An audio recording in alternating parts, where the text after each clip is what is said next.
Hello, नमस्ते, आदाब, सत श्री अकाल। मेरा नाम पूनम अग्रवाल है और एक्सप्लेन एक्स में आपका स्वागत है। अगर आपने चैनल सब्सक्राइब नहीं किया है तो प्लीज कर लीजिए और प्लीज इंडिपेंडेंट जर्नलिज्म को सपोर्ट करिए। क्यूआर कोड आपकी स्क्रीन पर है। Thank you so much. जैसे कि आप सब जानते हैं कि एसआईआर का प्रोसेस यानी कि स्पेशल इंटेंसिव रिवीजन 12 स्टेट्स में होगा।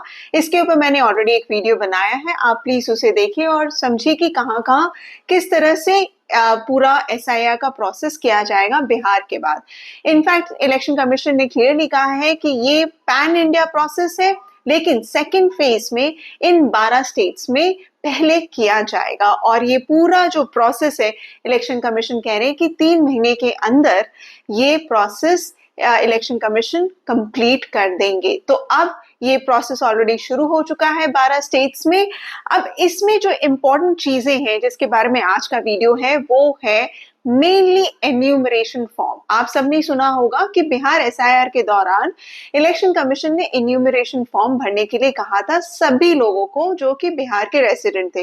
अब इस एन्यूमरेशन में कुछ मॉडिफिकेशन यानी कि कुछ तब्दीली देखी गई है जो कि बिहार के एन्यूमरेशन फॉर्म में था और जो अब पैन इंडिया एन्यूमरेशन फॉर्म में है। तो ये जो डिफरेंस है, जो मॉडिफिकेशन है, इसके बारे में मैं आपको बताऊंगी और खास तौर पे उन 13 डॉक्यूमेंट्स के बारे में भी बताऊंगी जो कि अब मॉडिफाइड एन्यूमरेशन फॉर्म में है। यानी कि पहले इलेक्शन कमीशन ने 12 डॉक्यूमेंट्स के बारे में कहा था, लेकिन अब ये जो 13 डॉक्यूमेंट्स है जिसके जरिए वो कह रहे हैं कि आप सिटीजनशिप प्रूव कर सकते हैं, वो 13 डॉक्यूमेंट्स क्या है उसके बारे में मैं बताऊंगी। लेकिन उसके पहले मैं थोड़ा सा प्रोसेस बता दूं कि अब जो इलेक्शन कमीशन ने कहा है कि एक तो ये मॉडिफाइड एन्यूमरेशन फॉर्म आप सबको दिया जाएगा और ये जो फेज होगा जबकि एन्यूमरेशन फॉर्म को भरने का प्रोसेस किया जाएगा, जो कि बीएलओ डोर टू डोर जाके कि आपके घर पे विजिट करके ये भरवाएंगे, उस दौरान किसी भी डॉक्यूमेंट को देने की जरूरत नहीं होगी। ये खाली वेरिफिकेशन का फेज होगा और इन्होंने क्लियरली कहा है इलेक्शन कमीशन ने कि no document is to be submitted और collected from elector during the enumeration phase. यानी कि ये जो फेज है उस दौरान, और ये पीरियड कौन सा एन्यूमरेशन फेज का, वो है 4/11 यानी कि 4 नवंबर से लेकर 4/12 4 दिसंबर तक, यानी कि एक महीने के पीरियड में।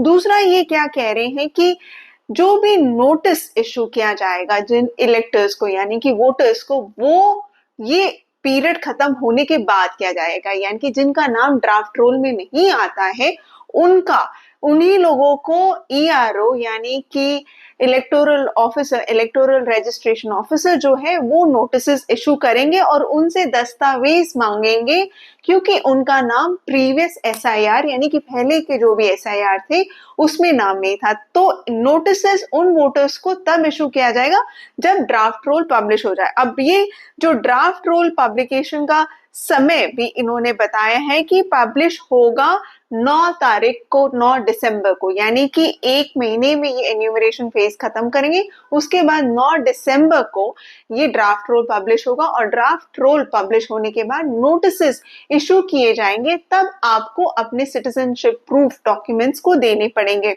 और ये सारे जो भी डॉक्यूमेंट्स है वो कलेक्ट करके आपको ईआरओ को ही सबमिट करना है।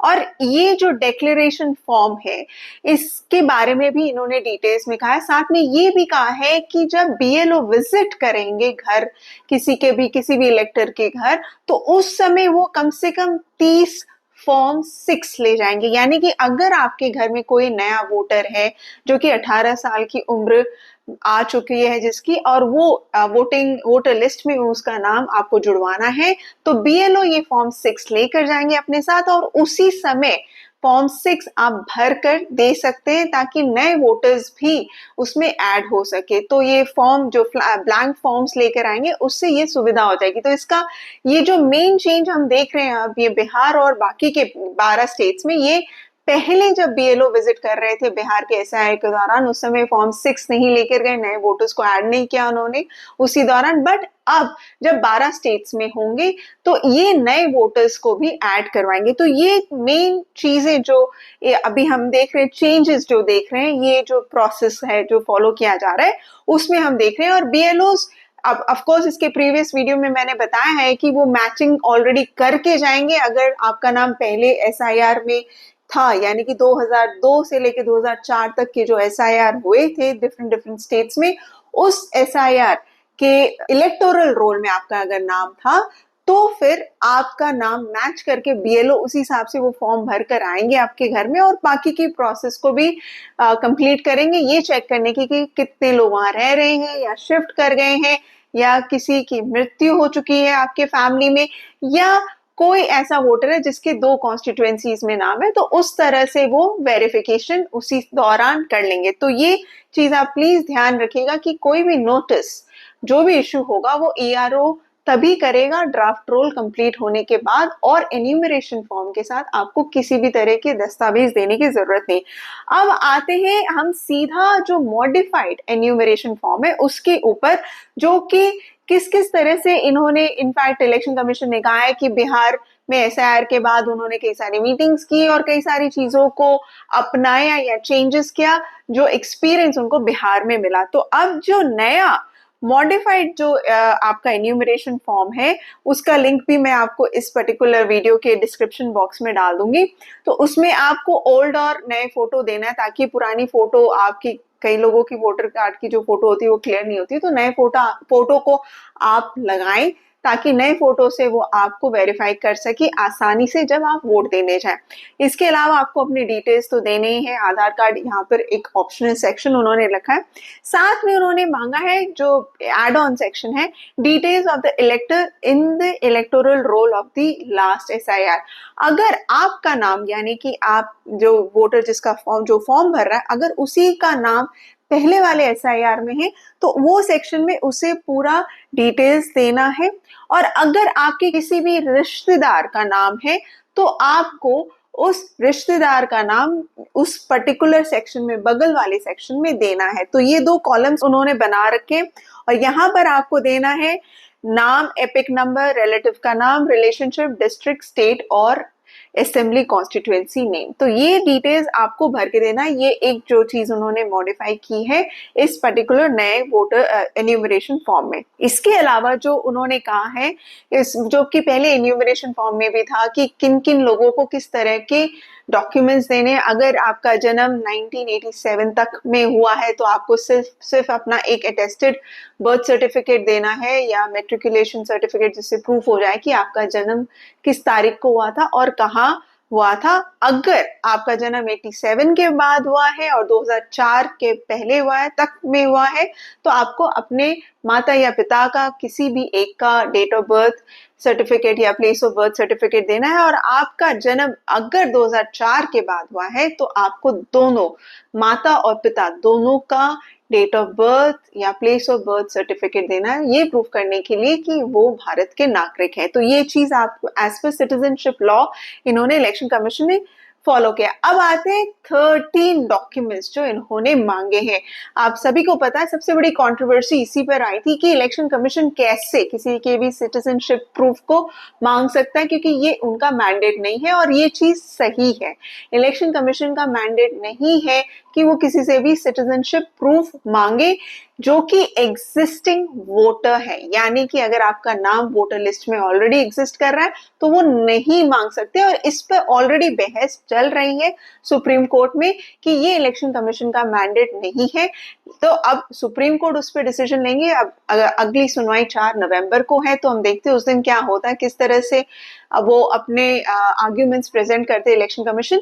लेकिन इस डॉक्यूमेंट में ये सारे जो 13 डॉक्यूमेंट्स इलेक्शन कमीशन मांग रहे हैं वो यही कह के मांग रहे हैं कि इंडिकेटिव लिस्ट ऑफ डॉक्यूमेंट्स जो कि ये प्रूफ कर रहा है, इंडिकेटिव है, एग्जॉस्टिव नहीं है, यानी कि ये पूरी तरह नहीं कहा जा सकता कि ये सिटीजनशिप प्रूफ है, लेकिन इंडिकेटिव है। तो उन्होंने ये सारे डॉक्यूमेंट्स मांगे हैं, जिसमें से आप भी ये लिस्ट आप देख सकते हैं। मैं बस जरूरी डॉक्यूमेंट्स जो कि जनरली लोगों के पास मिल सकता है वो है पासपोर्ट हो या मेट्रिकुलेशन यानी 10th सर्टिफिकेट होता है, बर्थ सर्टिफिकेट भी कुछ लोगों के पास होता है। देन फिर बाकी जो डॉक्यूमेंट्स ये मांग रहे हैं जैसे OBC, SC, ST caste certificate मांग रहे हैं, नेशनल रजिस्टर ऑफ सिटीजन्स मांग रहे हैं जो कि बहुत ही मुश्किल है, ज्यादातर स्टेट्स में नहीं है ये। फिर लैंड और house allotment certificate by the government, फिर या तो पेंशन का कोई भी डॉक्यूमेंट हो जो कि सरकार ने इशू किया हो, या किसी भी तरह का सरकारी डॉक्यूमेंट आपके पास हो जो कि प्रूफ करता हो कि आप भारत के नागरिक हैं और भारत में रिसाइड कर रहे हैं। तो ये तो थे 11 डॉक्यूमेंट्स। अब 12वां और 13वां डॉक्यूमेंट्स क्या है? 12वां डॉक्यूमेंट ये है कि आधार कार्ड वो कह रहे हैं आप दीजिए, लेकिन आधार कार्ड के साथ आपको इन 11 में से एक डॉक्यूमेंट देना जरूरी है जो कि सिटीजनशिप प्रूफ करेगा। ये कह रहे कि ये आइडेंटिटी प्रूफ है। तो सुप्रीम कोर्ट ने जो कहा था उसके हिसाब से अगर हम देखें तो यहाँ पर मुद्दा वहीं जाके अटक गया है कि आधार कार्ड जो कि सबसे ज्यादा अवेलेबल है लोगों के पास, वो अभी भी इससे डॉक्यूमेंट की तरह नहीं ले रहे जिससे आपका नाम वोटर लिस्ट में आ जाए। वो अभी भी कह रहे हैं कि आधार के साथ आपको एक और डॉक्यूमेंट देना ही होगा। और 13th डॉक्यूमेंट क्या है? 13th ये है कि extract of the electoral roll of Bihar SIR with reference to 1 September 2025। ये कह रहे हैं, फॉर एग्जाम्पल इस डॉक्यूमेंट का मतलब ये होता है कि बिहार में आप सभी को पता है अभी एसआईआर कंप्लीट हुआ है, फाइनल लिस्ट भी आ गई है। तो अगर आप रिसाइड कर रहे हैं किसी और स्टेट में, फॉर इंस्टेंस ये 12 स्टेट में से किसी भी एक स्टेट में से, फॉर इंस्टेंस आपके ये वेस्ट बंगाल में आप माइग्रेट कर गए हैं किसी कारण से, काम के कारण से या किसी भी वजह से, लेकिन आपके माता पिता का नाम बिहार के एसआईआर में मौजूद है, तो आप ये लगा सकते हैं कि बिहार के फाइनल रोल में मेरे माता पिता का नाम है और वो भारत के नागरिक हैं। तो वो डॉक्यूमेंट भी एज अ सिटीजनशिप प्रूफ आप इलेक्शन कमीशन को दे सकते हैं कि मैं भी भारत का नागरिक हूं। तो टेक्निकली ये प्रूफ हो रहा है कि जो फाइनल रोल है, जिन लोगों का नाम उसमें मौजूद है, वो रेसिडेंट ऑफ इंडिया है, सिटीजन ऑफ इंडिया है, इसीलिए उनका नाम इस रोल बिहार के एसआईआर रोल में। तो आप उसको as a citizenship proof election commission को दे सकते हैं। तो ये इन्होंने मेनली ये सारी चीजें लाई हैं और मैं आपको इसलिए डिटेल्स में बता रही हूँ कि 12 स्टेट्स में करीब करीब 51 करोड़ जनता यानी वोटर्स हैं। तो ये जो एन्यूमरेशन फॉर्म भरने का प्रोसेस, डॉक्यूमेंटेशन का प्रोसेस काफी लंबा चौड़ा प्रोसेस है और कई जगह से कई सारी प्रॉब्लम्स ऑलरेडी सुनने में भी आ रही है जिस पर मैं बाद में वीडियो बनाऊंगी। इनफैक्ट वेस्ट बंगाल में भी काफी लोग कुछ प्रॉब्लम्स फेस कर रहे हैं, लेकिन यहाँ पर मेन चीज यही है कि आपको ये सारे डॉक्यूमेंट्स प्रेजेंट करने पड़ेंगे।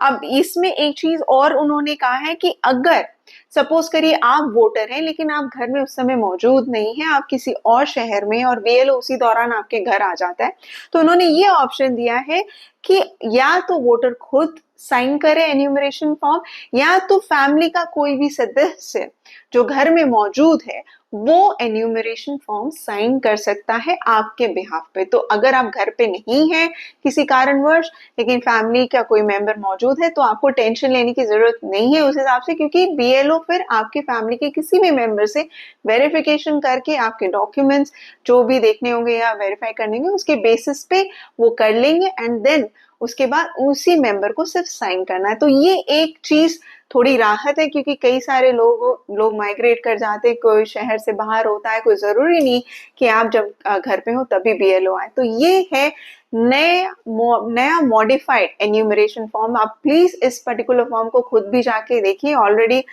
एसआईआर का प्रोसेस शुरू ही हो चुका है, 4 नवंबर से अब बीएलओ विजिट भी करना शुरू कर देंगे, लेकिन आप अपने दस्तावेज रेडी रखें ताकि जब भी बीएलओ आए तो आप उन्हें जो भी डॉक्यूमेंट्स वो देखना चाहे, वेरीफाई करना चाहे वो कर सके। और स्पेशली आप पुराने एसआईआर लिस्ट को जरूर डाउनलोड कर ले ताकि आपको भी सुविधा रहे पता करने में कि आपका नाम उसमें मौजूद है कि नहीं।